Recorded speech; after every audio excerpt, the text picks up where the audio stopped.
자, 오늘 성경은 그냥 오늘 우리가 봉독한 것처럼 하나님의 아들, 나의 구주, 예수 그리스도에 대한 하나님의 말씀만 모아봤습니다. 구주라는 것은 구약에는 없습니다.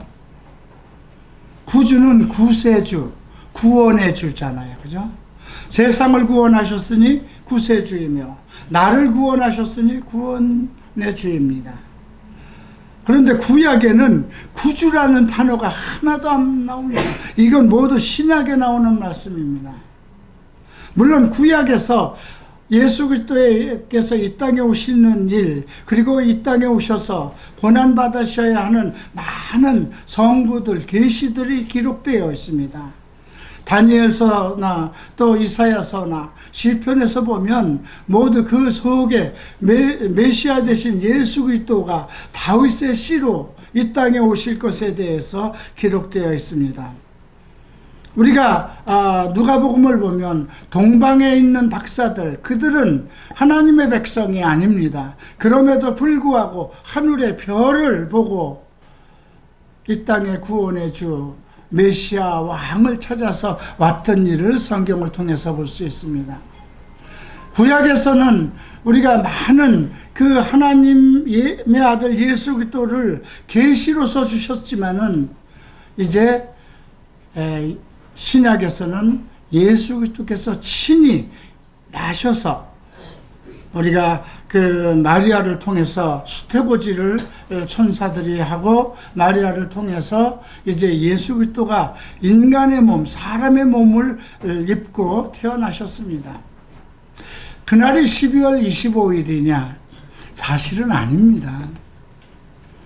이 12월 25일이라는 날은 이제 그 킹 제임스 왕이 콘스탄틴 대제 그 시절에 이제 원래 이제 다른 이방인들의 축제가 있었어요. 그런데 많은 사람들이 이제 그걸 기독교를 국교로 삼았는데도 하나님의 아들 예수 그리스도를 이제 믿기로 그렇게 나라가 정했는데도 그런 농심절 같은 때가 되면 전부 다 그쪽으로 가는 거예요. 왜냐하면 역사들 속에서 12월 25일 날은 그들의 축제였기 때문에. 그래서 이제 그 왕이 예수 그리스도가 태어나신 날이 언제냐 그러니까 이때쯤 됩니다. 그래서 이제 12월 25일로 정했습니다. 그 날이 언제가 진짜냐 그게 중요하진 않습니다. 믿는 사람들에게는 매일 예수 그리스도가 태어나신 것이고요. 매일 예수 그리스도가 우리를 위해서 죽으신 거고요. 매일 예수 그리스도가 우리를 위해서 부활하신 것이거든요. 예. 그래서 오늘 이 말씀을 가지고 우리가 함께 좀 구체적으로 좀 살펴보도록 하겠습니다. 누가복음 2장 13절 14절을 봅니다. 호련히 허다한 천군은 천사의 무리죠. 그 천사와 함께 있어 하나님을 찬송하여 가로되 지극히 높은 곳에서는 하나님의 영광이요 땅에서는 기뻐하심을 입은 사람들 중에 평화로다 하시니라. 이 말씀을 한번 우리가 늘 기억하고 있어야 됩니다. 지극히 높은 곳, 하나님이 계신 곳이죠. 하나님께 영광이요. 이 땅에서는 기뻐하심을 입은 사람들이라고 했어요. 모든 사람에게 평화를 주는 것이 아니라 기뻐하심을 입은 사람들 중에 평화로다 그랬습니다. 왜 기뻐하심을 입은 사람들이라고 그럴까요? 창세전에 그리스도 안에서 택함을 받아서 우리가 예수를 나의 구세주로 믿고 하나님의 자녀가 된 사람들, 그들을 하나님께서 기뻐하시는 거거든요. 그러니까 기뻐하심을 입은 사람들 중에 평화로다 했으니까 우리는 다 평안을 누려야 되는 것입니다. 우리 안에는 다툼이 없어야 됩니다. 우리 안에는 시기와 질투가 없어야 됩니다. 우리 안에는 분쟁과 전쟁이 없어야 됩니다. 우리 하나님의 자녀 안에서는, 하나님의 그 교회 안에서는 늘 평안과 평화로움이 있어야 되는 것입니다. 왜 그럴까요? 성경이 그렇게 기록하였기 때문입니다. 자, 이 예언을 한번 보십시다. 이것은 이사야 선지자를 통해서 우리에게 주신 말씀인데요. 이사야 선지자는 예수 그리스도께서 이 땅에 오시기 700년 전의 선지자입니다. 이는 한 아기가 우리에게 낳고, 우리는 누굴까요? 유대인이죠. 한 아들을 우리에게 주신 바 되었는데, 한 아기라고 그랬어요. 그리고 한 아들이라고 그랬어요. 이건 분명히 사람이죠. 그죠? 하늘에서 뚝 떨어진 게 아니라는 것입니다. 아기로 태어났고 아들로 태어나신 그분 예수 그리스도를 계시한 것입니다. 그 어깨는 정사를 메었다는 겁니다. 이거는 통치 권세입니다.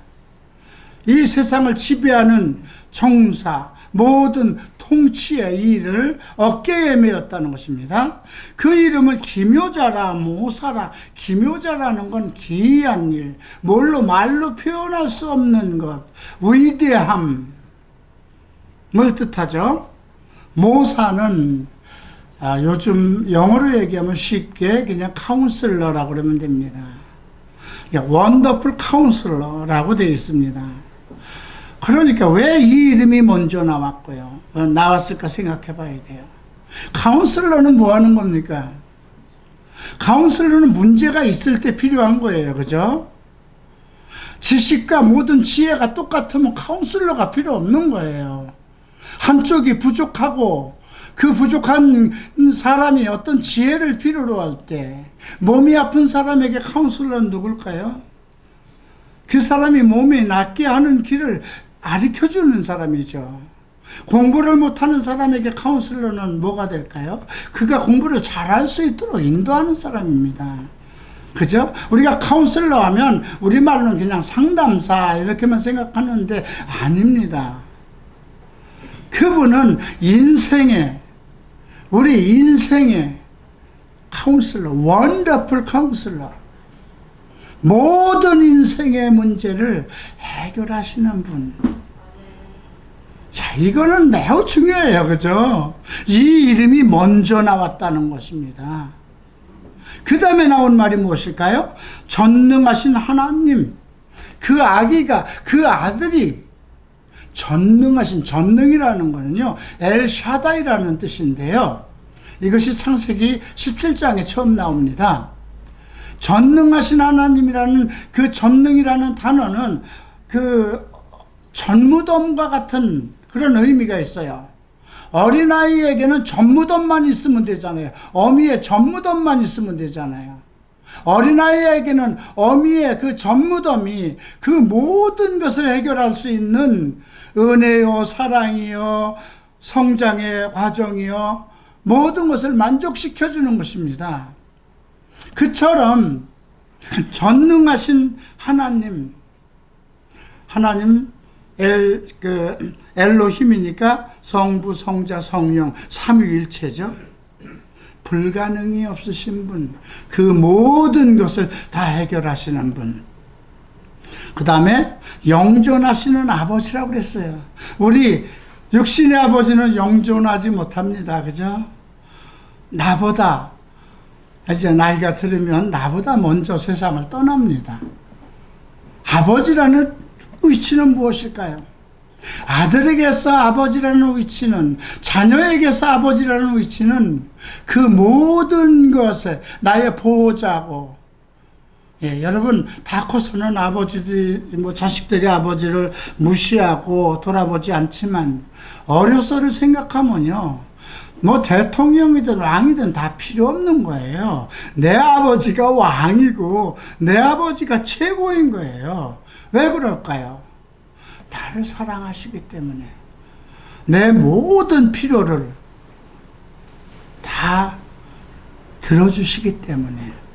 그런데 우리 육신의 아버지들은 수명을 가지고 있잖아요. 그죠? 그런데 영존하시는 아버지라는 거죠.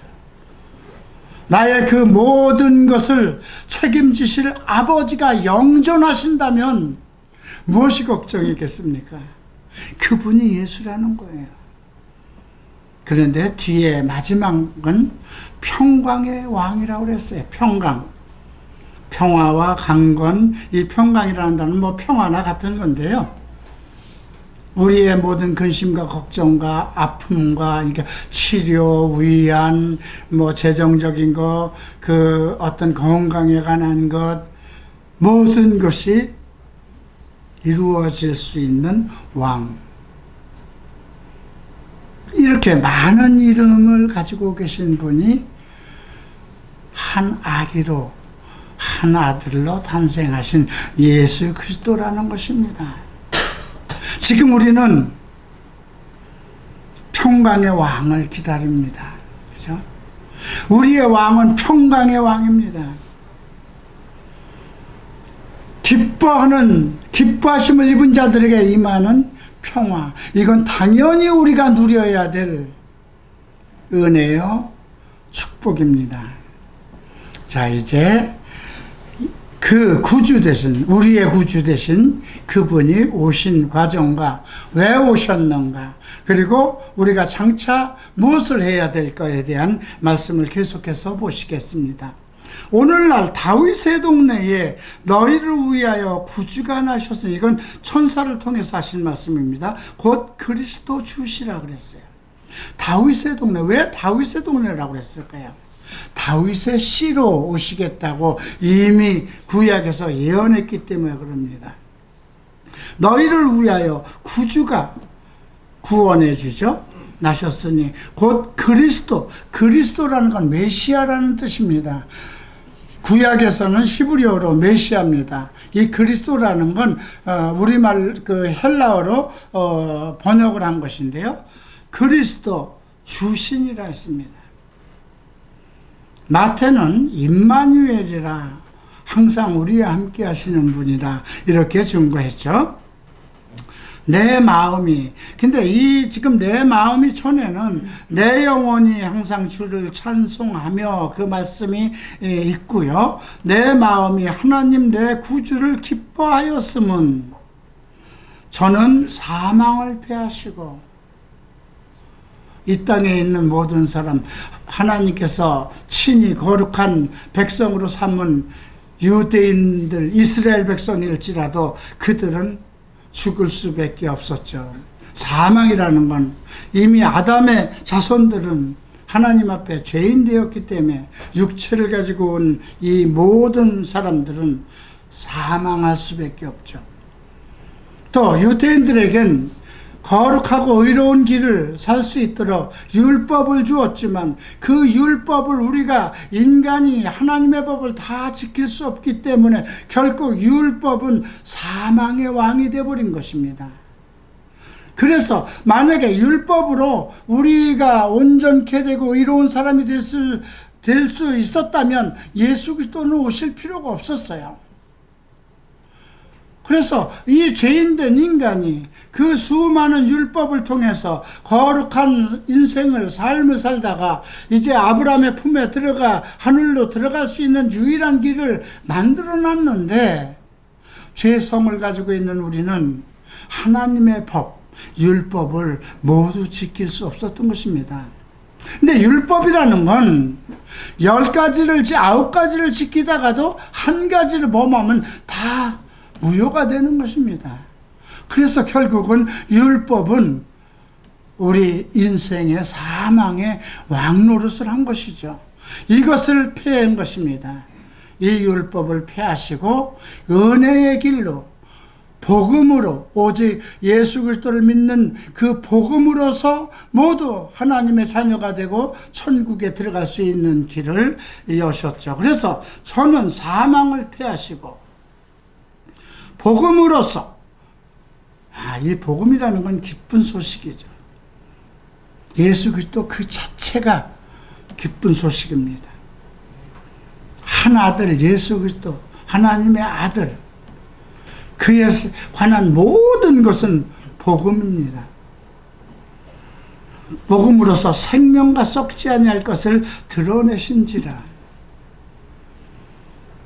예, 인간은 모두 죽으면 육체가 썩습니다. 그죠? 근데 그리스도는 죽은 지 사흘 만에 썩임을 당하지 않고 그냥 부활하셨어요. 그죠? 그는 죽을 수 없는 분이기 때문에 영존하시는 아버지라고 그랬잖아요.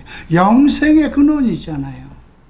그가 죽어야 되는 이유는 죄인된 우리로 하여금 우리가 가지고 있는 모든 죄를 십자가 위에서 해결하셔야만 되겠기에, 그를 통해서 하나님의 자녀로 만들어야 되겠기에 구속사적인 그 관점에서 사망으로 들어가셨어야 되는 겁니다. 그러나 사망이 그를 지배할 수 없는 것은 그는 영존하신 하나님이요 빛이요 생명이요 하나님의 거룩한 자이기 때문입니다.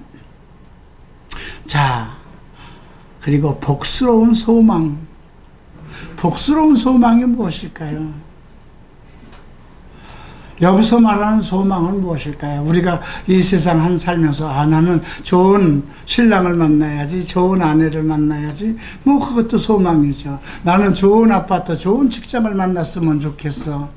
이것도 소망이죠. 내 아들이 좀 다 잘 됐으면 좋겠어. 우리 교회가 정말 부흥됐으면 좋겠어. 이것도 소망이겠죠. 그건 세상의 것이잖아요. 근데 여기서 복되신 소망이라는 건 그리스도의 날, 그리스도의 날을 바라는 것입니다. 천국을 바라는 것입니다. 우리 크신 하나님 구주 예수 그리스도의 영광이 나타나심을 기다리게 하셨으니 그게 복되신 소망인 겁니다.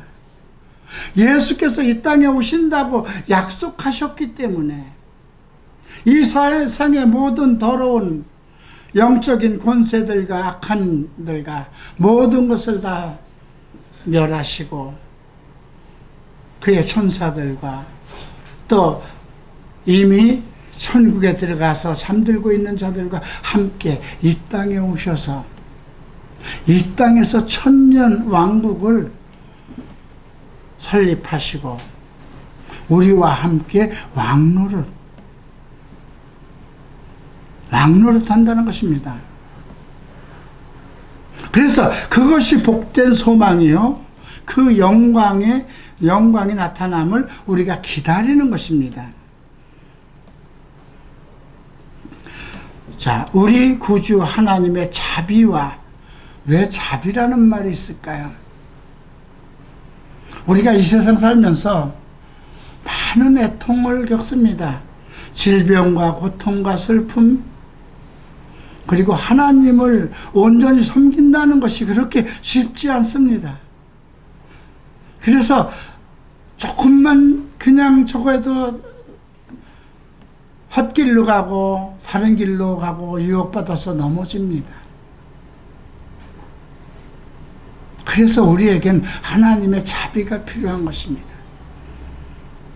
우리가 그리스도로 말미암아 죄 없다 하심을 받고 의인이라 칭함을 받았어도 계속 죄를 범하고 있기 때문에, 그러면 죄인이기 때문에 또 죽어야 되잖아요. 그죠? 그런데 그리스도의 이름 때문에, 그리스도의 의가 나를 덮고 있기 때문에, 그리스도의 보혈이 나를 감싸고 있기 때문에 나에게 자비를 내리시는 겁니다. 불쌍히 보시는 것입니다. 사람 사랑하심을 나타내실 때, 사람 사랑하심, 천지 만물을 사랑한다고 하지 않았습니다. 강아지를 사랑한다고 그러지 않았습니다. 사람 사랑하심을 나타내실 때에 성령을 우리 구주 예수 그리스도로 말미암아 우리에게 풍성히 부어주사, 세례 요한이 예수 그리스도에 대해서 증거하기를 나는 불로 너희에게 세례를 주거니와 그는 성령과 불로서 너희에게 세례를 줄 것이다 했습니다. 성령은 이제 우리가 하나님 안에서 하나님의 계획에 의해서 각 사람에게 아니면 교회에게 내려주시는 선물입니다. 불세례라는 건 무엇일까요? 여러분 인생의 더러운 것을 다 태워버리고 정결케 하기 위한 인생의 더러운 것과 악한 것에서 떠나서 완전히 정결하고 깨끗한 하나님의 보배로운 의인이 되게 하기 위한 하나님의 방법입니다. 그래서 믿는 자들이 어떤 고난이 있다면, 내가 지금 불시험을 통해서 정금같이 나가는 것이구나. 내가 이 연단을 통해서, 이 고통을 통해서 내 모든 더러운 것이 다 불타버리고 내 온전한 믿음이 하나님께 나가게 되는 것. 그러니까 그 고난 자체가 나에겐 은혜가 될 수 있는 것입니다. 그래서 성령을 우리 구주 예수 그리스도로 말미암아 우리에게 풍성히 부어주셨습니다.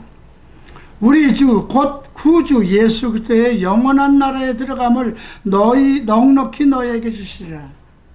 이제 우리가 계시록을 보면 각 7교회에 성령이 교회에게 하는 말씀을, 귀 있는 자들은 성령이 교회에 하시는 말씀을 들을지어다, 이렇게 선언하고 있습니다. 7교회에게 하나님의 예수 그리스도의 오른손에 사로잡혀 있는 이 땅의 그리스도의 교회에게. 그런데 이제 하나님께서 이 세상을 멸할 때가 가까우면 이제 그 성령으로 하여금 그의 교회와 성도들을 하늘로 모두 올리게 됩니다. 성령이 하늘로 올라갑니다. 우리는 지금 성령이 우리 안에 계세요. 우리가 서로 잘못하고 있어도 성령이 우리를 책망하고, 우리의 슬픔이 있을 때 위로하고, 우리가 부족함이 있을 때 가르쳐 주시고, 성경에 대해서 생각나게 하시고, 서로 위로하고 교제하게 하십니다. 서로 사랑하게 하십니다. 그런데 성령이 없어지면 어떻게 될까요? 교회에 성령이 없어지면, 성도에게서 성령이 떠나가면 어떻게 될까요? 그건 교회가 아니에요. 예수께서 이제 떠나실 때가 가까운 줄 아시고 이제 제자들에게 가르친 것이, 내가 이제 곧 가면 아버지께서 보혜사 성령, 너희를 돕는 성령을 보내주실 것이라고 그랬습니다. 너희를 고아와 같이 내버려 두지 않고. 그래서 그리스도께서 이 땅에 내려오시는 날까지, 우리가 하늘로 올라갈 때까지 그의 교회와 성도들을 보호하시고 인도하는 것은 성령인 것입니다. 이 성령이 여러분 소멸되지 않도록, 성령이 소멸되는 건 왜 소멸될까요? 우리가 의인으로 살면서 그리스도의 영광과 하나님의 영광을 위해서 거룩한 성도의 직분을 지키고 살아가야 되는데, 계속 믿지 않는 사람들과 동일하게 죄 속에서 거듭해서 살아간다면, 내가 예수 그리스도를 믿을 때에 성령을 주신 그 성령을 거두어갈 수도 있다는 것입니다. 그러니 성령의 내주하심을 입은 상태에서도 이렇게 악한 영들과 싸우고 세상 살아가기가 힘든데, 도우시는 성령이 없다면 교회 가고 싶은 생각도 없어질 거고요. 성도들 만나는 것도 피하고 싶을 것이고요. 목사를 만나서 성경을 본다는 것은 더더욱이나 있을 수 없는. 그래서 어떤 말이 나오냐면, 이제 그것을 그 다음 저에 이제 베드로후서 2장에 나오는 건데요. 자, 우리 주 곧 구주 예수 그리스도의 영원한 나라에 들어감을 넉넉히 너희에게 주시리라. 그러니까 우리가 그리스도의 영원한 나라에 들어감을 넉넉히 넉넉히 우리에게 주시는 것은, 그 역할을 하시는 것은 성령이라는 것입니다. 그래서 우리가 성령이 소멸되지 않도록 늘 성령 안에서 기도하고, 성령 안에서 찬송하고, 성령 안에서 교제하며 성령 안에서 감사와 찬송을 불러야 되는 것입니다. 오늘 베드로 사도는 이렇게 언급하고 있습니다. 자, 보라색으로 된 부분 베드로후서 2장 20절 함께 만일부터 함께 읽겠습니다. 만일 저희가 우리 주 되신 구주 예수 그리스도로 알므로 세상의 더러움을 피한 후에 다시 그 중에 얽히고 지면 그 나중 형편이 처음보다 더 심하리니. 무서운 말씀이잖아요, 그죠? 예수 그리스도를 알므로 세상의 더러움에서 피했어요. 내 힘으로 된 게 아니에요. 예수 그리스도를 믿고 알므로써 우리 안에 역사하는 성령의 능력으로 말미암아 우리가 그 세상의 더러움에서 벗어나서 하나님의 거룩한 자녀, 의로운 백성이 된 것이거든요. 그런데 다시 세상의 더러움을 피한 후에 그 중에 다시 얽히면 세상의 더러움, 시기와 질투와 안목의 정욕과 이승의 자랑과 육신의 정욕에 사로잡힌다면 나중 형편이 처음보다 더 심해. 여기에 얽매이고 진다는 말이 나옵니다. 세상의 죄에 얽매이고 유혹에 져서 우리 안에 능히 이길 수 있는 성령을 주셨어요. 우리가 능히 예수 그리스도를 찬양하며 성령 안에서 기도하고 마음으로 기도하고 성령 안에서 노래하고 마음으로 그 주를 찬송한다면 우리가 성경의 말씀 속에서 하나님의 도우심과 하나님의 거룩하심과 하나님의 뜻을 계속 알기를 힘쓴다면 그의 지식과 지혜가 우리 마음 가운데 항상 살아있다면 그 어떤 더러움도 그 어떤 죄의 유혹도 우리를 유혹할 수는 없습니다. 우리가 세상의 더러움에 얽히고 졌다는 것은 그리스도에게서 떠났다는 것입니다. 내 안에 성령이 계신 것을 성령이 역사할 수 없도록 내가 그 하늘의 영적인 것보다 세상의 달콤한 육체의 속성을 따르고 부귀와 영화를 따라갔다는 것입니다. 그러면 그 나중 형편이 처음보다 더 심하리라. 요한복음 5장을 보면 38년 된 병자가 있습니다. 그가 연못이 돌면 그때 먼저 가는 자가 나음을 얻기 위해서 38년이나 베데스다 연못가에 있었습니다. 근데 그 베데스 천사가 와서 그 물을 움직일 때에 그를 연못까지 데려다 줄 사람이 없었어요. 그죠? 예수님께서 내가 낫고자 하느냐, 내 들 것을 들고 일어서 걸어가라. 그런데 그는 자기 그 은혜를 입었는데도 그렇게 명령하신 분이 누구인지도 알지 못했습니다. 그리고 안식일 성전에서 예수 그리스도를 다시 만났을 때 예수가 그 사람에게 더 심한 것이 생기지 않도록 죄를 짓지 말라 그랬어요. 우리가 지난주에 간음 현장에서 잡힌 여인에게도 너를 정죄하는 사람들이 있느냐?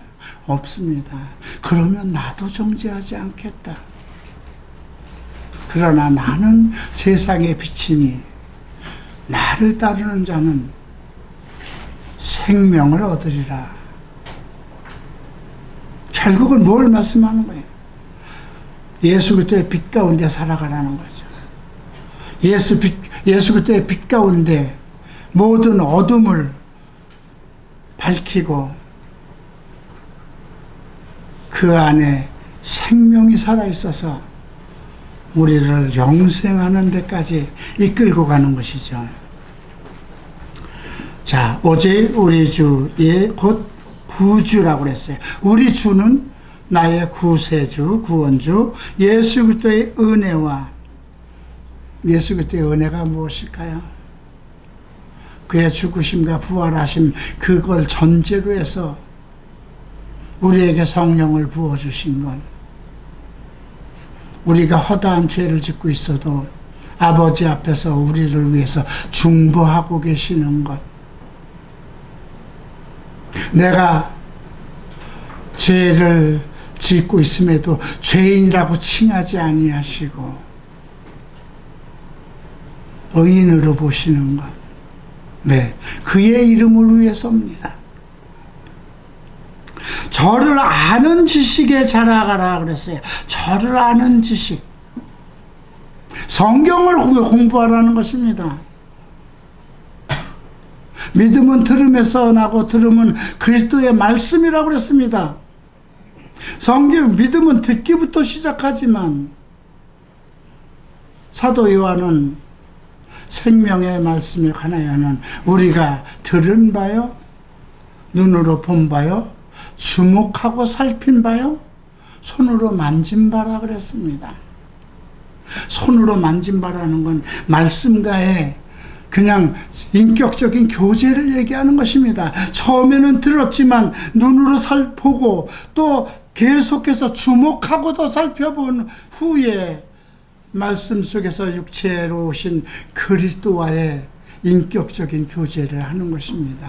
말씀 속에서 예수를 만나는 것입니다. 말씀 속에서 그리스도의 은혜를 체험하고, 말씀 속에서 생명을 체험하고, 말씀의 능력 가운데서 내 모든 질병과 고통을 치유함의 역사를 얻어내는 것입니다. 그것이 은혜입니다.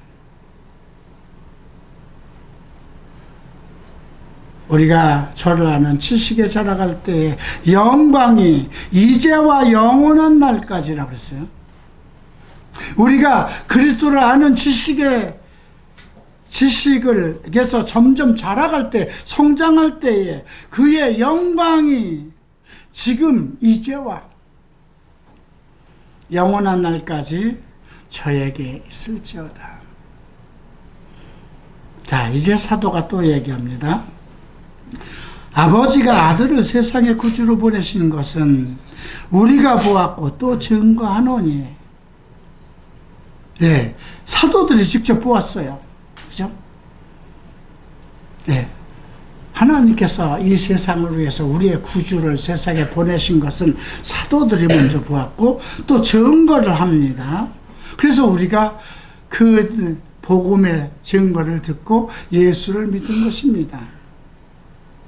자, 마지막 절 함께 읽겠습니다. 곧 우리 구주 홀로 하나이신 하나님께 우리 주 예수 그리스도로 말미암아 영광과 위엄과 권력과 권세가 만고 전부터 이제와 세세에 있을지어다. 아멘. 오늘 저는 저의 설교를 한 게 아닙니다. 그죠? 구주와 관련되어 있는 우리 복음서에 기록되어 있는, 신약에 기록되어 있는 말씀, 천사들의 증거에서부터 사도들의 증언까지, 그걸 통해서 구주 예수 그리스도를 만나봤습니다. 늘 구주라는 것을, 나의 구원해 주라는 것을 잊지 아니하시기를 바랍니다. 구주가 나를 위해서 오셨다는 것 잊지 마시기 바랍니다. 기도합니다.